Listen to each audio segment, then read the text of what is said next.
And we are live. Good afternoon, everyone, and welcome to A Celtic State of Mind. I'm Chris McElwain, also these days known as Banny McBanface. So I'll probably open with an advance apology for anyone in the chat that I managed to accidentally ban over the course of the next hour. Please understand that it is absolutely unintentional, and usually what I'm trying to do is bring your comment up. It's just that I'm really hopeless with this interface, and I will get an upgrade on it if this is going to become a regular gig. As usual on a Wednesday, Paul John is off conducting Acsom business. He's actually filming this week's edition of This is Acsom. This week he's being joined by Bernard Ponsonby, so well-known public figure and big Celtic fan, so that'll be a good one to watch on Friday. But as unfortunate as it is that you're lumbered with me, we are fortunate to be joined by John Yogi Hughes and Patrick Boo Boo McGill. Would that work? I'm not sure. I mean, to be fair, as far as I'm concerned, you guys should be the only returning duo in the news this week. Not interested in these silly-haired wannabe rock stars. No, obviously, Paul John and JP will be in their absolute element tomorrow with the usual music-themed episode with the Oasis reunion. So anyway, lots to get through today, but firstly I do want to take a moment to wish Matt O'Reilly well. As many of you have probably seen, certainly within about 10 minutes of his Brighton debut, he's suffered what looks to be a potentially quite serious ankle injury due to a horrendous tackle from Jay Williamson of Crawley, who Brighton were playing against. I don't know if you saw the tackle, boys, but it is an absolute ridiculous challenge. Really late. I don't even think he didn't get a red card. I'm not even sure he got a yellow card for it. But everyone here at Acsom sincerely hopes Matt recovers as quickly as possible and manages to kickstart his career at Brighton. As difficult as it is to see him in wearing the blue and white. With that said, gents, it's Derby week, Glasgow Derby week. We're playing against our rivals from Hambrooks. We go into the game off the back of some great form so far this season, albeit following the sale of one of our key pillars in midfield. Obviously, we'll discuss the incomings and outgoings at some stage today, but I'm keen to get your thoughts on, first of all, the last game against St Mirren, and then your thoughts about, as we go, we'll get some thoughts on how we're likely to line up against Rangers this Sunday, and what your eventual predictions were. So start off with yourself, John. What did you think of the performance at St Mirren in the first game without Matt in that midfield? Happy to see Bernardo come in and do pretty well? Yeah, well, I mean, I think I tweeted about half time. It's just Bernardo looked like he'd never left. Clearly needs to get up to speed, though. The surprising thing was actually how off the pace Big Ida was, unless he's not been trying a leg to try and force a move in pre-season. But I was surprised how off it was. But, I mean, in terms of overall, I mean, we've pretty much been purring since the start of the season, haven't we? I'm almost having to, I mean, my thoughts in relation to the weekend, you know, and when you take this into account, the two games we've played are, I think the only way to really know that it's us playing well are the two pre-season games, you know, against some decent quality opposition who maybe weren't as up to speed as we were, but they're still decent quality, because we've been so dominant and so comfortable. And you know that both these teams had certain injuries as well in the way they've set up against us. But it can actually be difficult to know how much of it is us playing really well and just how poor they are. Yeah. So, you know, because they were both very poor, that's the thing. But were they made to look poor? Or, you know, is it the way that we're playing is just, you know, so fluent at the moment? It's great to see, and you know, you can see where we finished off last year, and we've just carried on from there. So hopefully we're not going to go through the trials and tribulations of early doors last year, but all of that's very much reliant on a core group of players, and once you go beyond that core group of players, the drop in quality is quite severe. So we really need to keep everyone fit. We need to get bodies in, all the rest of that. But as for the weekend, I thought it was very good. Thought Bernardo did really well. Thought Tati was running the show. Thought Callum started off incredibly well. Midfield looked strong. Bernardo's a completely different kind of player from Matt. But you know, I was actually surprised to see Bernardo himself say that he thought of himself as an attacking player, because that's not what he showed, for the early part of his, the first season, his first season anyway. He's very, very industrious, very hard working, does a lot of pressing and counter pressing, but is actually, he's not so much creative, but he is attacking, when given the opportunity. Generally, the driving forward with, the ball at his feet.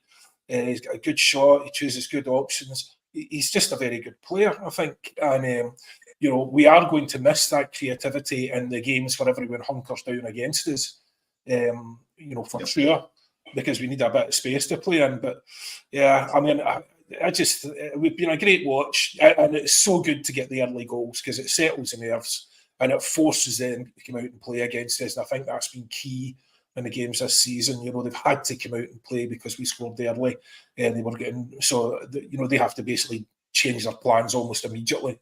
Very happy. You cannot fault the way we've started the season in terms of the forum. So fair play to the manager and the players also. Great stuff, yeah. Now, look, I'm going to try and keep the Oasis references to a minimum. As I say, let's face it, Paul, John and JP will be all over it tomorrow.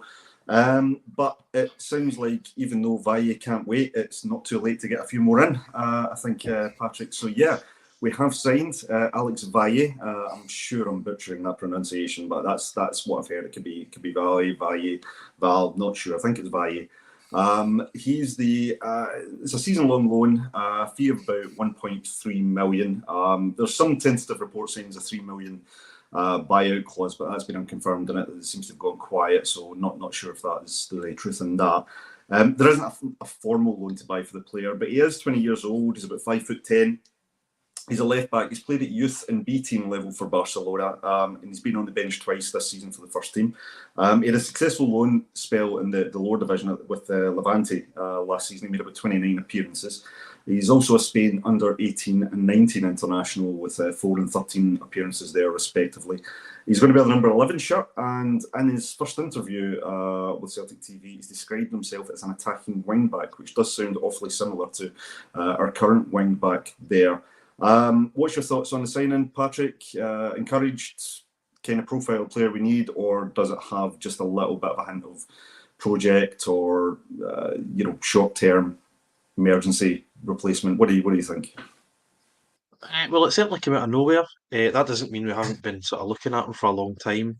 The fact it's a loan, it's obviously not. It's not been our first target. He might be the best player available, but maybe we couldn't get one a permanent fee. But I think it's quite clear he wasn't our first target. I mean, Beck was linked for a period. Lund came in for a couple of days. I think he's Scandinavian. Bueno was obviously a link for a couple of days as well. So a bit disappointed we can't get him in permanently. Looking forward, that could be an issue next summer. But, I'm not going to turn my nose up at a La Masia Academy graduate. And he's obviously had that loan spell last year, so he's got game time. It'll be interesting to see because obviously, it's not quite the cold Tuesday night at Stoke sort of quote that goes round, but it'd be interesting to see how he transfers from La Liga into Scotland. If he's a wing back, you'd like to think he's quick, he's good going forward.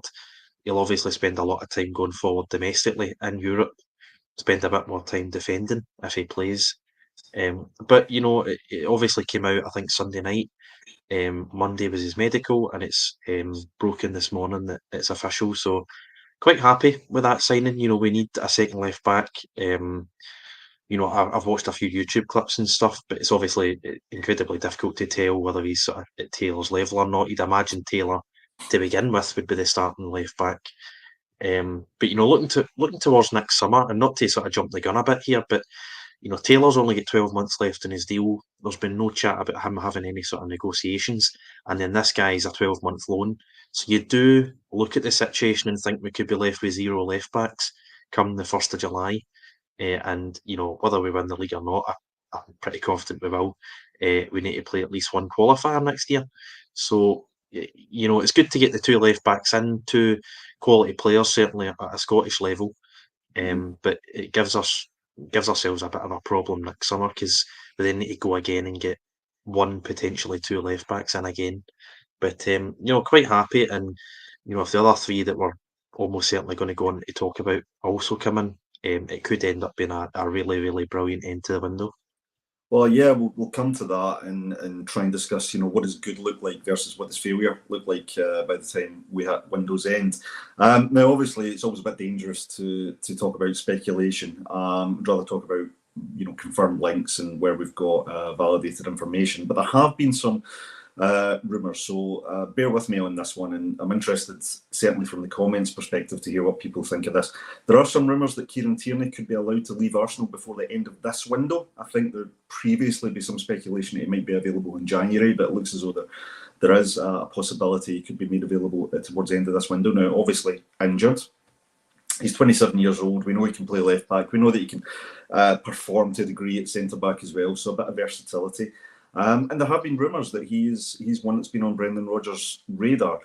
Would he be a welcome signing, albeit that he can't play straight away due to his fitness, but would he be a welcome signing to come in at left back, maybe thinking longer term, and being someone that would come in and take that left back berth? And if that's the case, and again, focus this largely towards the guys in the comments, would that be a move that you would see mean that Greg Taylor would leave the club, or would you see a situation where both would rotate in and out? So, John, what do you think? Any credibility in that rumour? Is he a player you would welcome back under current circumstances?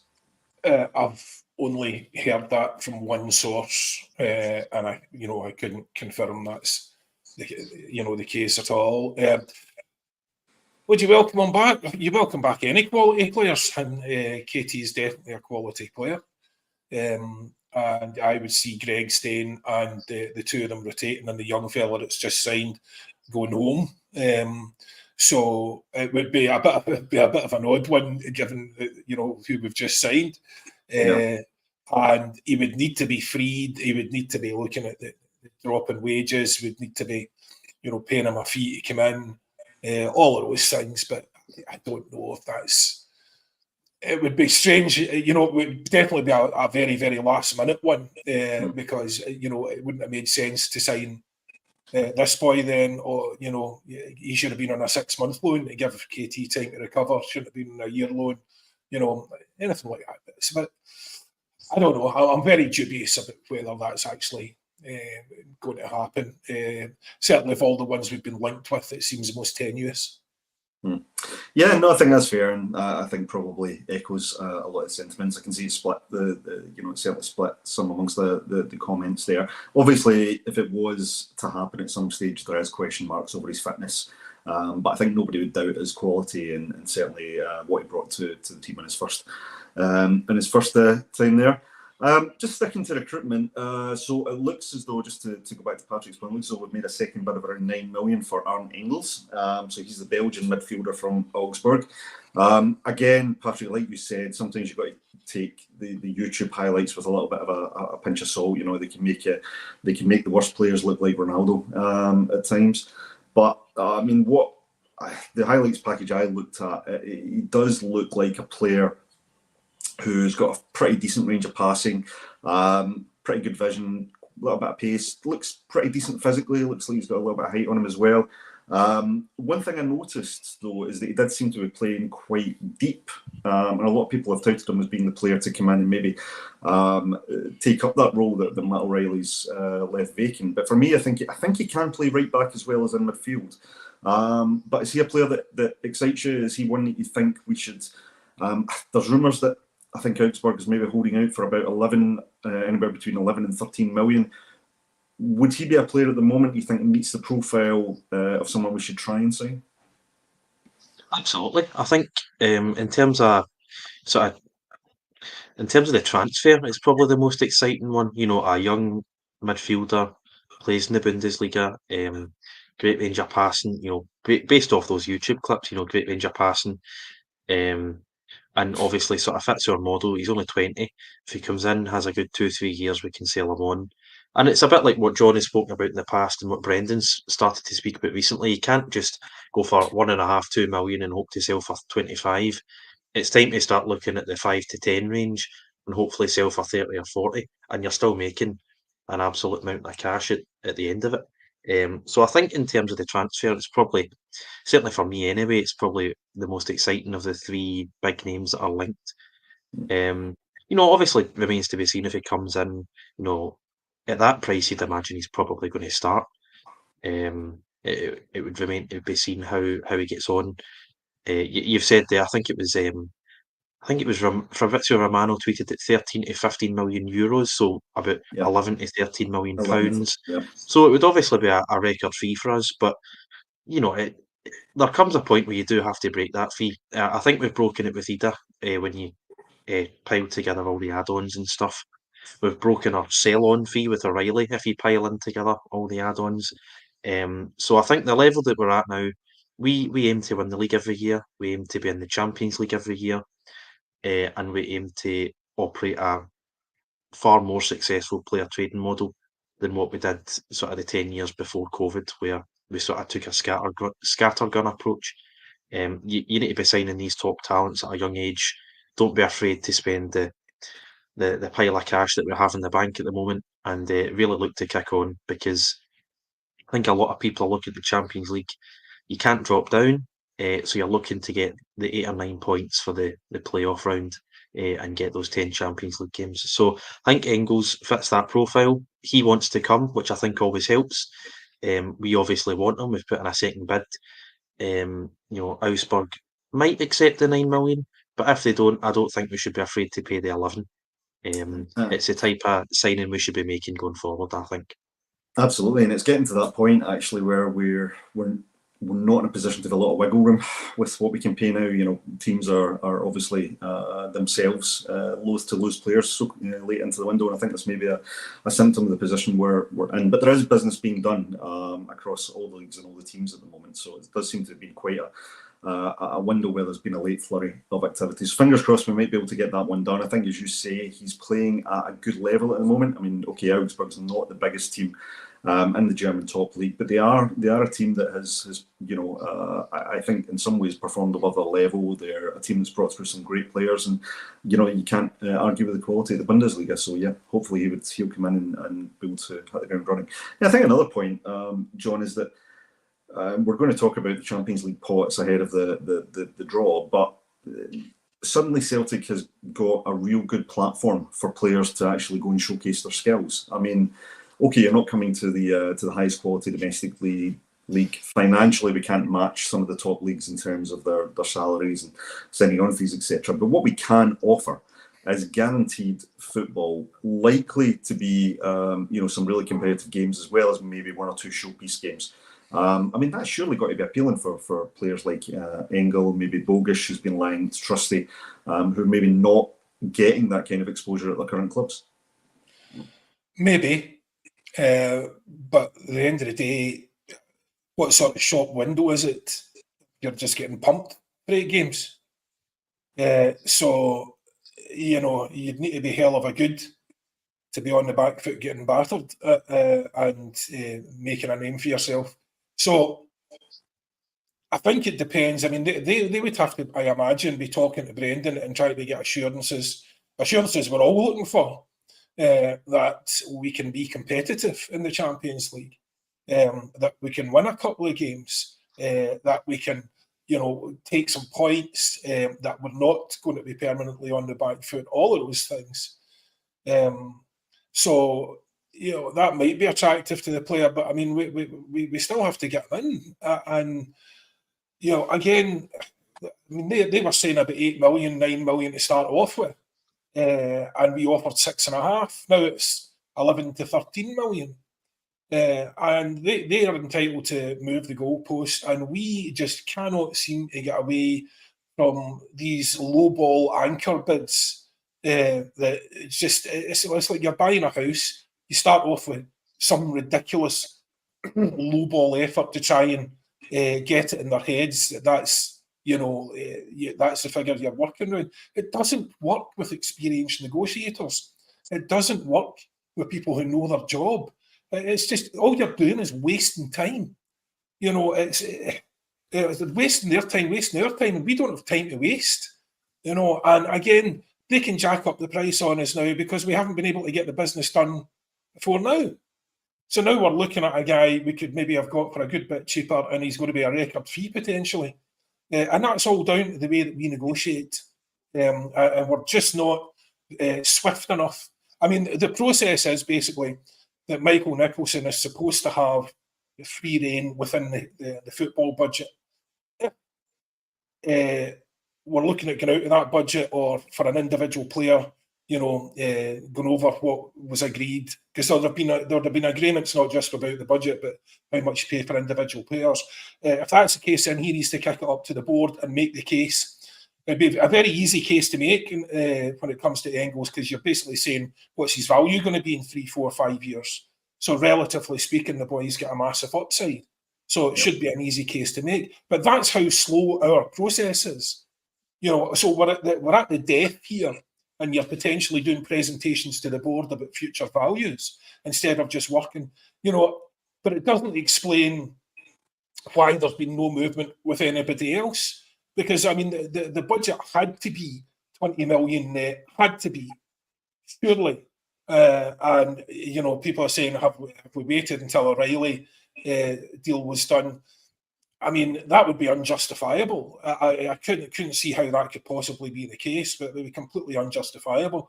I just think that, well, I'm glad there's been some clarity, put it that way. I put out on the Thursday or Friday, it was a tweet that got a lot of pushback because I was very harsh on Brendan.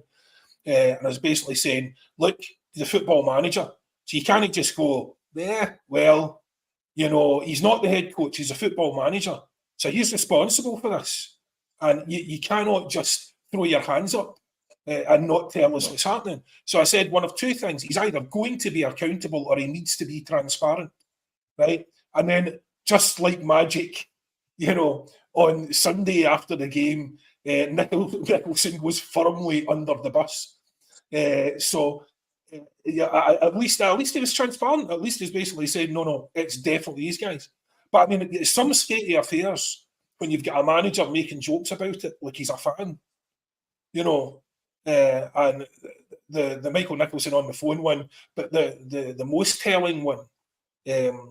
Was really when he was basically saying how long have you supported Celtic, when we was asking if we were going to use any of the money from the Matt O'Reilly deal. That's not good. That's not good, and the manager shouldn't be in that position. And it's incredibly frustrating. But we've had all that time. Nicholson would have had a budget. If Michael Nicholson wants to tell us that that's not the case, he didn't have a £20 million budget. He didn't have any budget until they're waiting for Matt O'Reilly. I don't believe that. But anyway, he's had months to get these deals over the line. And, as I said when we were going with Bernardo, I think we annoy. I just had visions of Bernardo's club just going, just please get that guy off the phone. Just send him back. He cannot be bothered with him. He's offering another 10 pence today. So, I mean, we nickel and dimed that all the way to the end. But you can't do that with the majority of these deals. It's just not, it's not the case. So, look, I think there are a lot of issues, known issues. It's not as if this comes as a surprise. And this is where Brendan falls down, in my view. This is something we need to get better at. Well, you've been here, at least if we'll see, this is what the third window. Yep. Absolutely nothing has changed. So if there's something the matter with the reporting structure, if there's something stopping us getting that moved, then he needs to get on with it. And I think what you're seeing now is Nicholson at the end of this. So there's something else I wrote as well. Michael Nicholson is not Peter Lawwell. He does not have Lawwell's cachet with Dermot Desmond.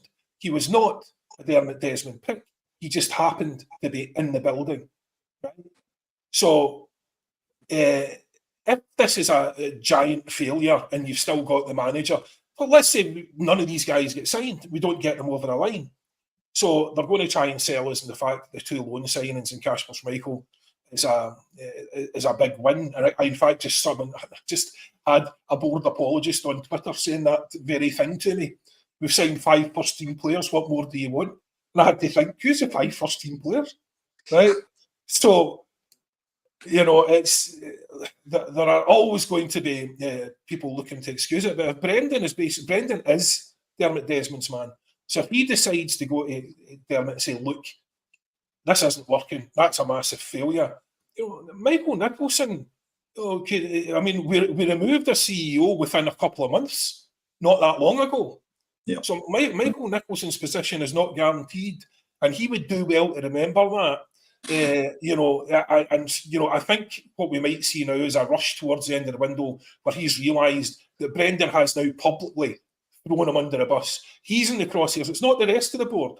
He's in the crosshairs because, as I say, that budget would have been agreed and he has autonomy within that budget and he's done nothing, right? Or he's done very little anyway. So I think he might recognise now the trouble that he could be in politically and start getting his finger out. Yeah, potentially. I mean, I think listening to Brendan, one thing that came across to me is that he seems to be recognising the feeling of the fan base, or large portions of the fan base, in terms of the frustration. And I think, by echoing those fan sentiments in such a public way, you're kind of hoping that that's as you say, that's kind of as much as it's kind of thrown Nicholson under the bus, it's a little bit of a nudge to say, come on, guys, this is, we're losing the good faith and the credibility we've built up. You're undoing some of the good work I'm doing on the pitch here. Come on, let's try and do that. So you hope that over the next few days that we actually get some business conducted and done. That was amazing. That was 21 minutes before we got your first rant, John. Well done. That was restrained. That's pretty good. I'm keen to bring up a couple of the comments. So I'll start with a long-time commenter, Stephen Sloan. So a 30-year-old goalkeeper who was texted after the Euros to see if he fancied that. 2 loan deals turned permanent. A 19-year-old left back in loan, no option to buy, with 0 top league appearances to his name. Shambles. Yeah, I think quite a few people would agree with that. Bry comes in. He's cautious about the Valle signing. Barcelona B player who's played the majority of his career in second and third tier football. I don't think he has, at least on paper, any real reason to be ahead of Greg Taylor. I think it's a fair observation. The only thing I would say is the second division in Spain is not a bad level comparatively, so you'd like to think he would be able to come and perform domestically. Maish comes in, hopefully pronounce your name correct there, sir. He comes in to say Valle beats Taylor in just about every metric, but he is the most important. But the most important one, and that is progressive passes. Taylor is double the output of Valle. So interesting stat there. Maish has done his homework. Keith Ogden comes in. Keith, it's raining in Plymouth. That doesn't happen often, but things are looking slightly brighter in Glasgow. All hail to you, Keith. And an old familiar here. Apologies for the old Laura. I didn't mean that in reference to your age, of course. You're just a young thing compared to me. But did you guys not know our board is fully proficient in Jedi mind tricks? This isn't the fee you're looking for. I love that reference. It does feel a little bit like that. You do wonder if Nicholson's sitting there going, you will accept the fee. You will accept the fee. Trying in vain to get that done. Laura's doing a mighty job now on the huddle breakdown. It's great to see her back. It absolutely is. No, really great to see. We do. I mean, I personally, I missed out on working with Laura on Acsom, so I was pretty gutted on that. But we do have the odd chat when. No, she spoke to me about that. She was pretty happy about it. Don't worry. I can imagine. Yeah, I know. She heard I was coming and got out. Yeah, absolutely. That put all the theories to bed. Laura heard I was coming in. Wouldn't be the first time I've had that. Now, look, there's a couple of other recruits that I want to talk about. So, a few of the Acsom boys had watched Matthias Bogisch. Again, another name I'm probably absolutely butchering in terms of pronunciation. So, a few of the boys watched them. I think Asim watched them. Wasn't massively impressed with what he saw. However, it's obviously a bit like watching a YouTube's package. You've got to, I think, watch an accumulation of footage and evidence to try and make a determination on a player's quality. Doesn't seem to be getting quite as much excitement within the fan base as, say, Engels. But Patrick, see another one you would quite like to see come in? Could you see him coming in, making would he be a first teamer, or would he be kind of more of that quality and depth that we're looking for? I actually don't think he would be, no. And considering the fee, I think that would be quite a surprise. I think they are. I'd seen our rumours. We are not willing to go higher than 6 or 7. I don't even know if we've submitted a formal bid yet. I think we've only sort of shown interest and open discussions and stuff. So, and believe one of my pals in work told me he's actually travelled with LAFC for their game at 3 o'clock in the morning tonight. And travelling in America is obviously Yeah, it's massive pretty country, so that one is it's probably not as certain as the other two or three that we've been linked with. Trusty and Engels.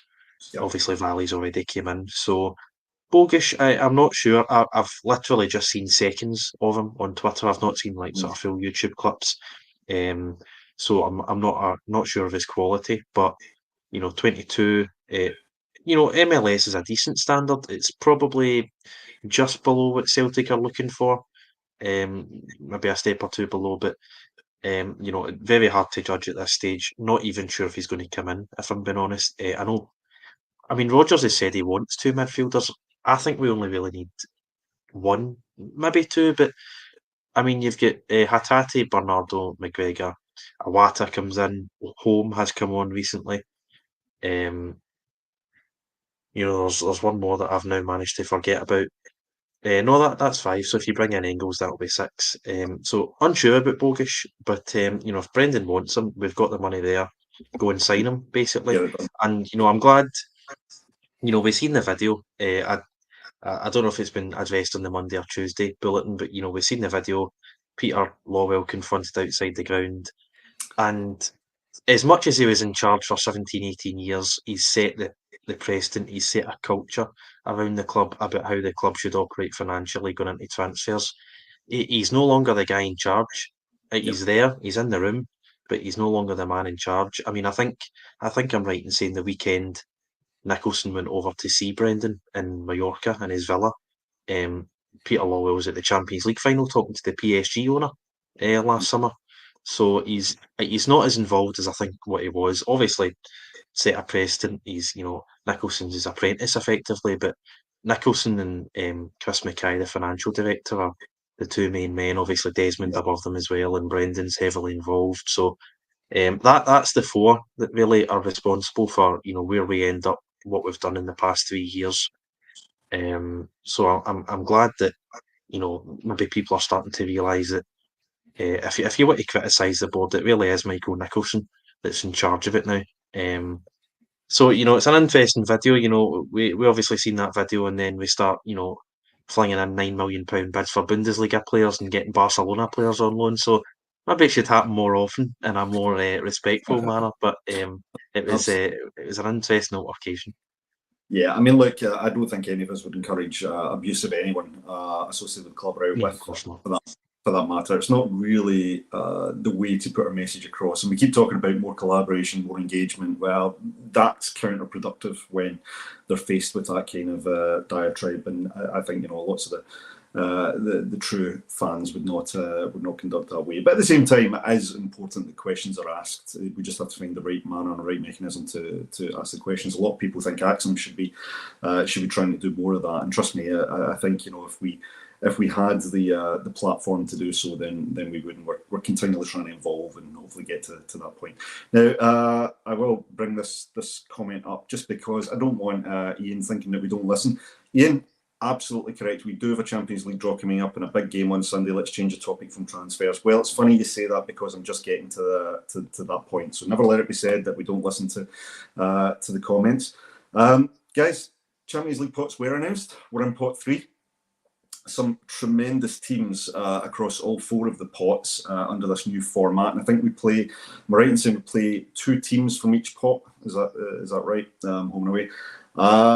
So, I mean, as I said, there's some real showpiece games in there, but I think there's also some teams in there which are realistically, if we can keep our good form up and add that depth and quality, that we could have a good chance against. I mean, in one sense, we could see ourselves in a group of the likes of Leipzig, Bruges, Donetsk, Zagreb, for example, Bodo Glimt, Midtjylland, Sturm Graz.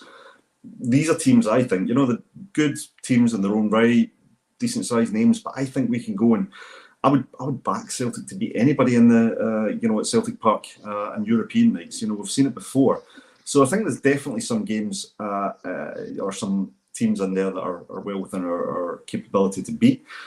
Conversely, we could end up in the group of death scenario. We could be in there with Bayern, Real Madrid, Arsenal, Juventus, PSV, Sporting Lisbon, Monaco, Sparta Prague. I mean, there's some big heavy hitters in there. So, as you've said, John, we could be onto hiding if we're not careful in some of those games. As much as it would be great to see a showpiece. So, John, I'll come to you. I mean, any teams in amongst the pots that you'd really like to see us come up against? Are you in favour of the easier draws or the big showpiece games, or a balance between the two? No, I'm very much the weakest team in every pot. Thanks very much. Yeah, I'll take that. I've got no interest at all in trying to beat guys who are,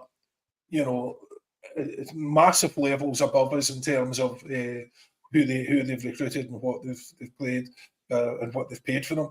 So I want us to be competitive. I want us to be getting points. I want us to be consistently qualifying. In order to do that, it's no benefit to us be up against real heavy hitters. You call it a glamorous tie. So it's only glamorous if we manage to pull off a result. Yep. It's not glamorous if we end up getting pumped 6-1. So that I don't follow that logic. For me, give me the absolute worst team in every pot, and let's try and get some results on the board, get some points, get some guaranteed Champions League football. See if we can even get out of the initial stages, all of that sort of thing. So, I want to see us compete. I want to see us do well. I want to see us try and establish a reputation again in Europe. And this is why, the whole transfer thing is so important, because we need it to be competitive. And because we're a couple of injuries away from being bang in trouble, at Champions League level. So, it's very, very important that we make some progress in those transfers over the next couple of days. But, let's just hope that the way the manager has us playing translates as it did in pre-season to good results, unexpected results against good teams. So, because we will get space to play. Now, obviously, the big issue is defensively.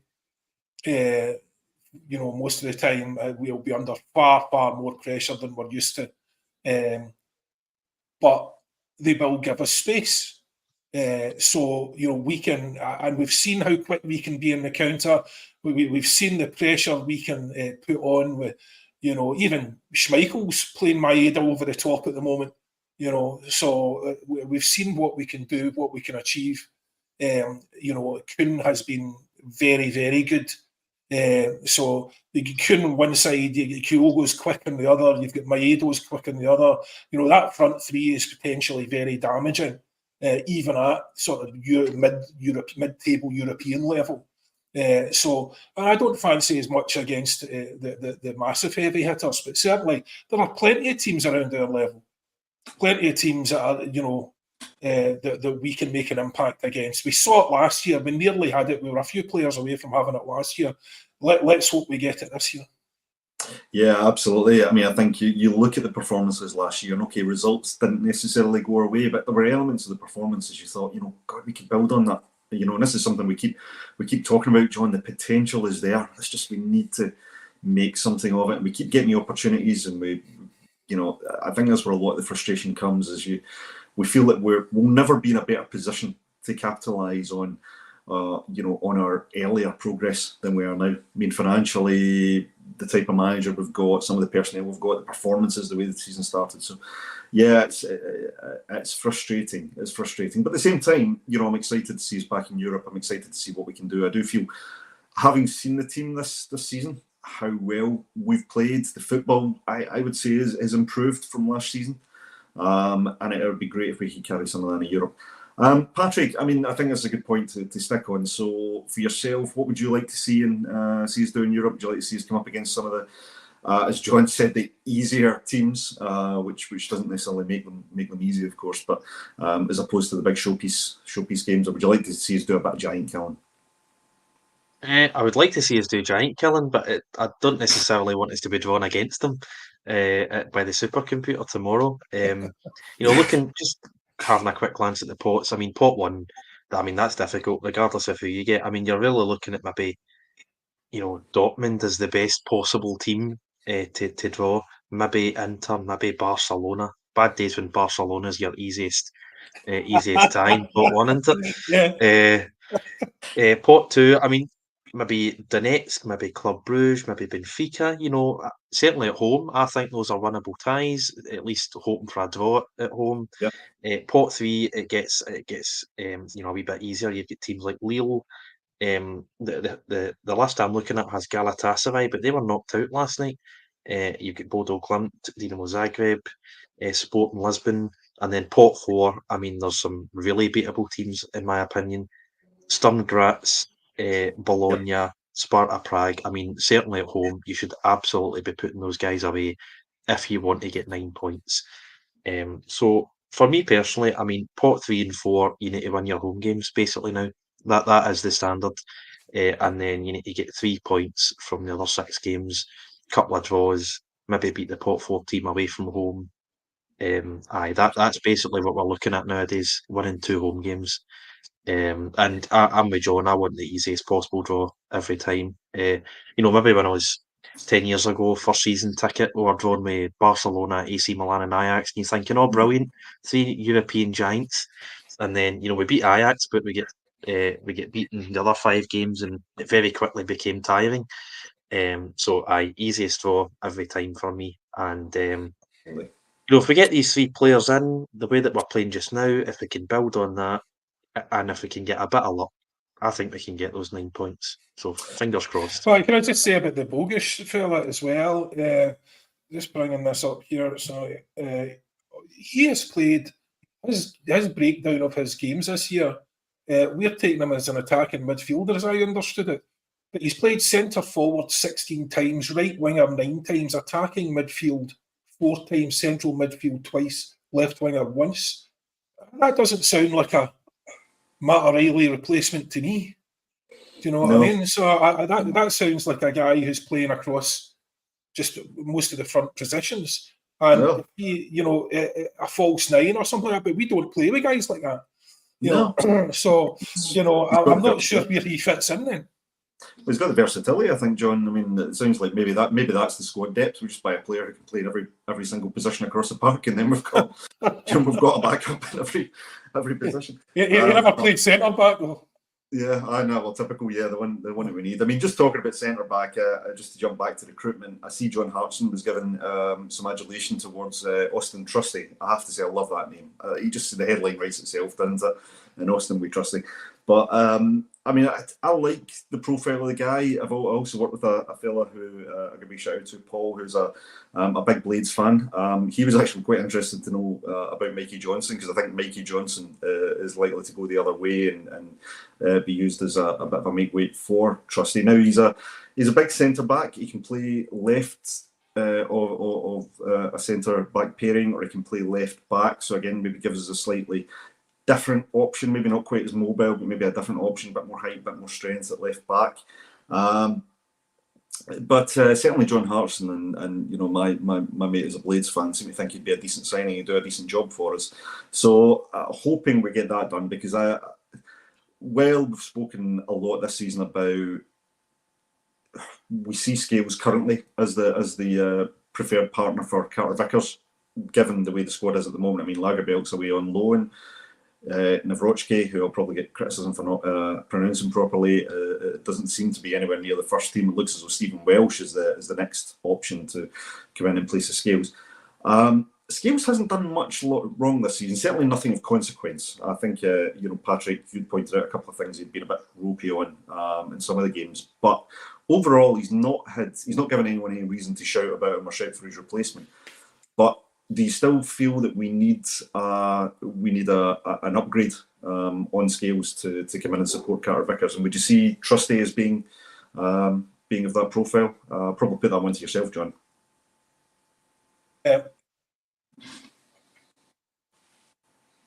Yeah. So with the guy Trusty, and do we need it? You're saying John Hartson said he is good. And you've got a friend that says he's good. That's more than I know about him, because I've just his basic stats aren't particularly impressive. So that's all I really know about him. But do we need left centre back, absolutely. And I mean, we still, as far as I can see, we still have an issue against set pieces. It's just that we rarely are giving them away at the moment. So I think Scales has done fine, absolutely fine. I'm not a Scales hater, and I think people should be judged on their performances, and his performances have been perfectly fine. But defensively, do we need someone better for Europe? In my opinion, absolutely. And the problem is on that side as well. You've got Taylor there, who defensively is an issue. He has been one of our better players this year, but that issue still remains, and it will be tested as soon as we go to Europe. So we've got an issue on that side. Fortunately, Rio's decided he's not giving the ball away as much anymore, so they're not quite as exposed as they were previously. So I don't think we've got any choice in the matter. I think we absolutely need quality centre halves. And as you say, Narovski's a sick note. Stephen Welsh, I've got a soft spot for. I think he's a very good player. But again, not the biggest. He's not going to dominate in the air. All that sort of thing. So, but getting a football playing centre half who's big and physical, and he still wins his aerial challenges and all of that, is a guy who's second choice at Sheffield going to be the answer. I really don't know. You'd like to think CCV wasn't first choice. No, so there's always potential there. I never want to knock it down until you've seen it, but centre halves it's like goalkeepers are very difficult to get, and it's such an important position that if you were asking me, if we had two more players to get in, that was it. I would say get Engels and a very good left centre back. But that would be that would be my priorities. No, it makes sense. I've heard a few people compare him to Moritz Jens, and personally, that works okay for me. I felt Jens was let go a bit too early, personally. But I think it'll be interesting to see if that one comes to fruition. But I also agree. I think it's maybe about time we lay off Scales a little bit. Until he gives us a reason to doubt him, for me, he's performing really well so far this season for the most part, and it's a key part of the good form. So just want to make sure we do acknowledge how well he's playing so far this season. But Europe will be a bigger test. Right, conscious we've got a big game coming up at the weekend. Have we? Yeah, you've not heard about this. It's John, I know they're a fairly new team, right? So, but I heard they don't even have a ground. Is that really amateur, isn't it? This is terrible. I was out with a mate at the weekend who's a Rangers fan, and I was giving him a few pelters. So I've got to be careful because he's just waiting for the opportunity to get me back. And we've got to remember there's nothing more dangerous than a wounded animal. So I don't want to be too cocky about about how things are going. But yeah, look, we've got the Rangers game on Sunday. We have been playing very well this season domestically. No reason to really doubt our form. Yeah, okay, Matt's gone. We have to move on from that. But we have got Bernardo in. We've seen some really good performances so far this season, Patrick. You've mentioned already. Kuhn seems to be really stepping up to the plate this season. Hatate seems to be showing us what we missed, I think, for large portions of last year. He's doing great. I think, as John said, he's not quite giving the ball away quite as much. I still think he looks for a little bit too much time on the ball sometimes. You're kind of crying, just release it. James Forrest having a bit of a career renaissance. Brilliant to see. It's wonderful. Maeda's back, and we've seen what he can do up front. And that's a question I want to get your opinion on. Who are the key players you're going to look to for the game on Sunday for us, obviously? But where do you see Maeda? Do you see Maeda coming in for Forrest? Do you see Maeda coming in for Kuhn? Do you see him sticking with Kuhn and Forrest and bringing Maeda on later on? Does Maeda play up front, or does Kyogo, or does either? It's funny how we've not had these options to talk about for a long time, and then all of a sudden we've got some options. So, what's your thoughts? Yeah, I think at the weekend he's probably put you in, see how his fitness is, see how he's playing. He's obviously just signed, so bring him back. He obviously looked maybe a bit sloppy, a bit careless, but he was getting into good areas. So, I mean, you can see quality still there, appetite still there. So maybe just, as I think one or two of you were saying, maybe down tools and training, try to push through the move. I would go with Kyogo up front, bigger pitch than St Mirren at the weekend there. So I would go with Kyogo. Maeda, I would start on the left up against Tavernier. I think that's probably the most obvious pick of the 11 on the team sheet, just to bully Tavernier. I would go with Kuhn as the other winger. Forrest is reliable and he has had the renaissance, but I think Kuhn's been playing really, really well this season. I think I'm right in saying up until St Mirren, I think he'd scored in the first 3 games, hadn't he? He'd scored in the 2 league games and then the cup. So he's been playing well. Obviously, set up Johnston in the second half as well. I think the rest of the team picks itself, really. I mean, Yeah. Schmeichel, Taylor, Scales, Carter Vickers, Johnston, McGregor, Hatate, Bernardo at the moment. I think anyone who comes in now, I think it'd be a bit of a risk to start them in that game, to be honest. Fitness-wise, knowing their teammates. There's no...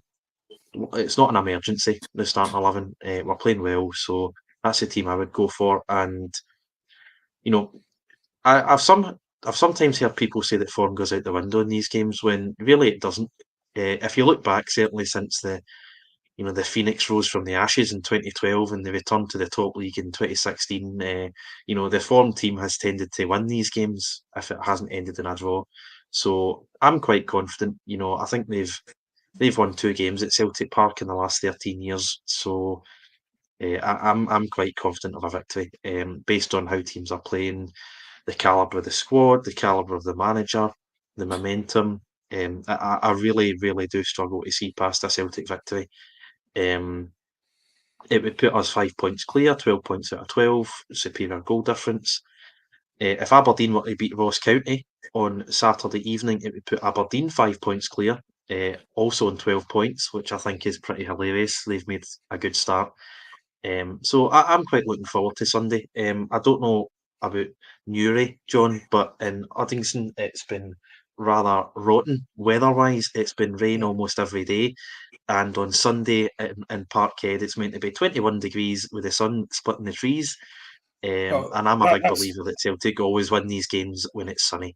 It's So funny, yeah. I'm quite looking That's good forward to to know. I'm not that familiar with the trees in Parkhead, but anyway, I'm looking forward to maybe a bit of an obstruction on the picture. I'll be at the game, so I'm looking forward to that. If anyone wants to say hello, I'll be up in the old Club Celtic. So looking forward to it. Thanks very much for telling me that, because I've got to. I'm just back from our holiday place, and I've got washing and packing to get done. So now I know it needs to be a t-shirt. So that's good. But very, very much looking forward to it. I was at the same fixture last year, so very much looking forward to it. And that was Bernardo gave us the winner on that one, wasn't it? So that shot, so it was very, very good. Really can't wait to go again. You don't want to assume too much. You don't want to be patronising. My fiance works for a homeless charity, so I'm very well aware of the plight of the homeless. So I don't like to be patronising. So look, hopefully, we can do the right thing, get them fed when they come into the ground. Get them some water and stuff like that. Maybe give them some spare boots from the kids' clubs or whatever. So I'm looking forward to. I'm looking forward to going to the game. I'm thinking, I don't know, conservatively, maybe a 4-1. I'm going to assume that they're going to get one, because it'll be we haven't really given away much by set pieces, and I expect we'll probably concede from one. But I fully expect us to give them a bit of a battering, to be honest. And if we don't, we don't. It's at the end of the day, that's just for fun. But if we don't, we don't. So, the boy saying arrogance doesn't suit us there in the comments, but it's just sarcasm, mate. It's not arrogance. No one's really making those assumptions. We just were hoping for a comfortable win. Listen, you've got to, sometimes you've got to enjoy it. You enjoy the fact we're in good form. We're going into this as the strongest team. As I said earlier, sometimes there's nothing more dangerous than a wounded animal. And listen, we'll take our medicine if we have to, but at this point in time, we are the foreign team, so let's just enjoy it. And I think, as we said, it's banter. We do our best not to be offensive, but it is banter. And I'm sure swings and roundabouts in years to come, maybe if we don't get that together, this will, we'll be taking it in the neck at some point. But John, just on the match itself, any sort of challenges to Patrick's perceived lineup? Not at all. Not at all. I think the team picks itself. Very, very obviously picks itself. I think that Big Ida looks just a wee bit off it, as I said, so he won't be ready.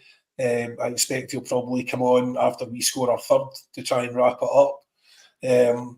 But Kyogo, they're terrified of Kyogo.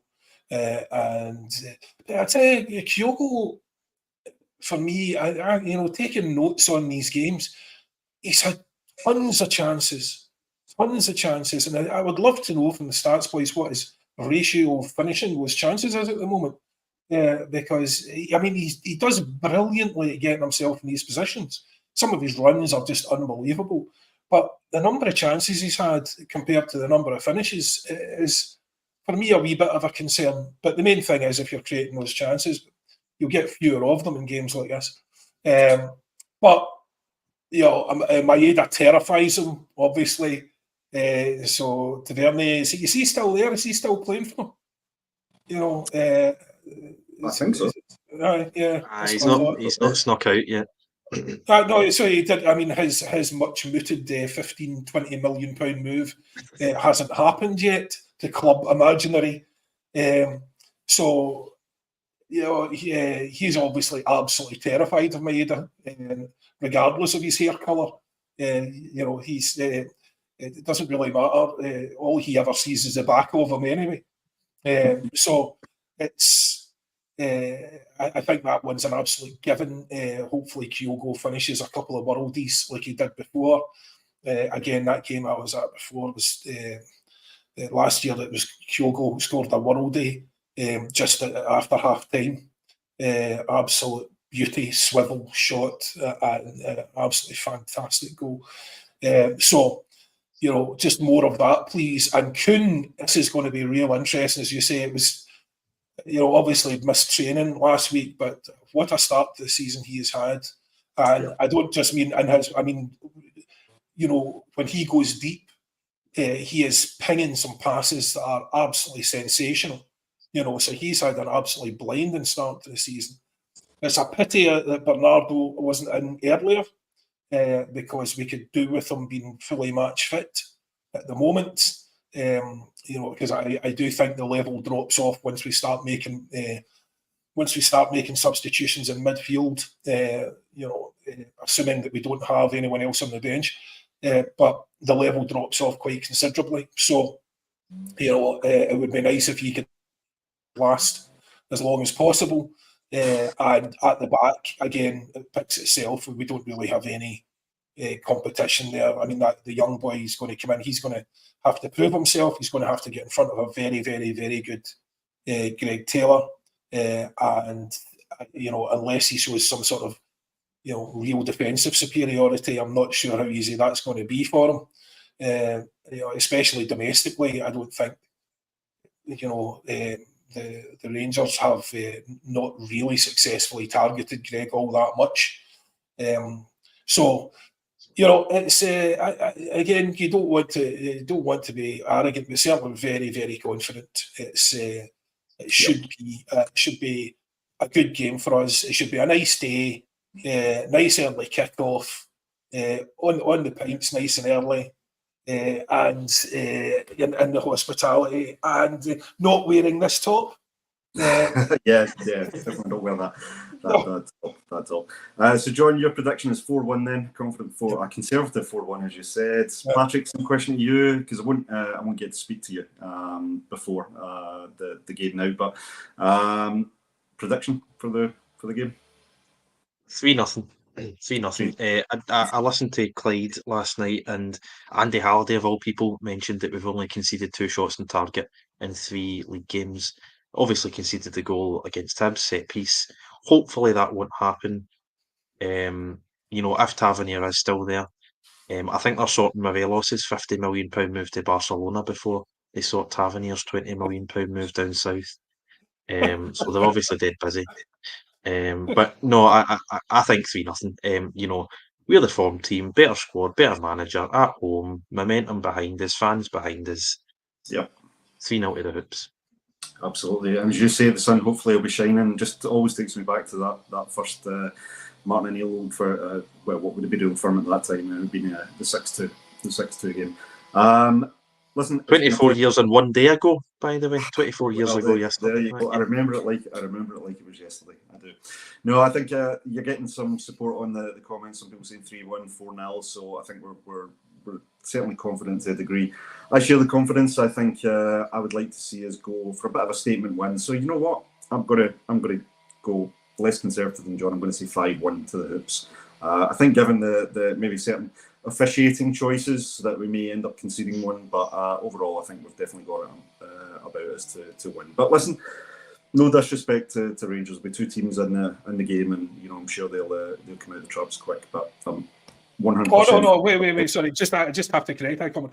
Massive disrespect to Rangers. Sorry. I'm trying to be nice, John. Okay, I'm trying to be nice. Stop it. Remember my penchant for banning people. Okay, guys, I just want to say thanks to everybody that on the comments. Apologies I couldn't get through your comments. As Paul John has indicated, it can be quite difficult to keep track of them. Also, there have been some good comments made, but unfortunately, if you put a bit of bad language into the end of the comment, it prevents us from bringing it up. So just a note going forward, because there's some really good points there, but you put the naughty word in, I'm kind of stuck. I can't put it on because Paul John will never let me back on. Thanks everyone for joining. Unfortunately, just some sad news to make people aware of. There was a Uruguayan footballer, Juan Izquierdo, who tragically passed away just at age 27. As if we need a reminder that life is very, very precious. He passed away 5 days after playing during a Copa Libertadores match. And he was featuring for his Club Nacional. He leaves behind, very sadly, a wife and a 2-year-old daughter. But everyone at Acsom extends our best wishes and some deepest sympathies to his club, to his friends, and of course to his family. So just a poignant reminder, everyone, to look after and appreciate those closest to you, because you never know the minute. On some slightly more positive news, big friend of the show and someone that we've done a lot of work on behalf of, little Jamie Tierney, who, as many will know, suffers from Duchenne muscular dystrophy, which is a terrible disease for anyone to encounter, let alone a child. He, through a lot of generosity and fundraising, has been done not only by Acsom but by a lot of the contributors, as well as members of other forums and podcasts, etc. They've been able to get him across overseas at a lot of expense, but thankfully it looks as though they've had some real good results with the treatment. Obviously, it's a long-term process to manage the condition, but we got some very encouraging news from Jamie's dad. So just a big thank you to everybody who has and continues to contribute to those initiatives. It is massively appreciated, and we wish Jamie and his whole family well. That concludes today's Wednesday Celtic State of Mind bulletin. Thank you everyone for joining. All that's left for me to say is, John, Patrick, thank you very much as always, guys. And listen, I promise to everybody that's fed up with me hosting this, I'm just doing it as a favour to Paul John. There's no nepotism involved. It's just that the other guys keep turning him down. So Paul John will be back tomorrow with I'm sure JP, and I guarantee there'll be plenty of music and Oasis talk. But guys, thanks very much again, and hope everyone takes care. Hail, hail. Hail, hail.